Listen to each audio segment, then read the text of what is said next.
Karibu. Asante za hapa. Nzuri. Kwema. Wema.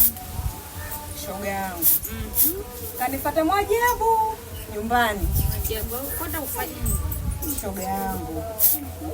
Wewe kumbe ninapokuja hapa kuangalia TV naangalia maombi na kula. Kumbe unanichukulia vibaya, unajisikia vibaya. Si ungenifuata ukaniambia ningekuelewa mpaka uende kutangaza kina Mwajabu wapangaji wote wanajua. Mwajabu ndo kakwambia? Kaniambia. Sababu rafiki yangu nikasema rafiki yangu mimi namchukulia kama ndugu yangu yani. Umekuja hapa da, unapakufikia, unapakukaa, nimekupokea mimi. Sawa, umepata maisha yako, umepiga hatua kunizidi, umenunua TV, umekuwa na maisha kunizidi. Sio sababu ya kwanza mimi kunisema vibaya kwa watu. Nimejisikia vibaya kweli yani. Samehe shoga yangu. Ungenifuata kama upendi, ungeniambia tu sipendi rafiki yako unapokuja kwangu kula, kufanyaje, mimi ningekuelewa. Kuliko kwenda kunisema kwa watu, haya mimi napitaje pa kuna Mwajabu. Samehe shoga yangu, nimekosea. Mbona hiki kipindi unakaa kwangu sijaisema madhaifu ya kwako hata udhaifu moja, kwa sababu nilikuwa nakuchukulia kama ndugu yangu.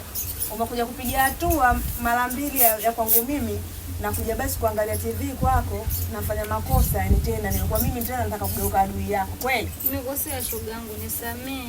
Hichi kitu mimi kimeniumiza, yani kimeniuma kabisa, sina imani na wewe tena. Binadamu tumeambiwa kukosea.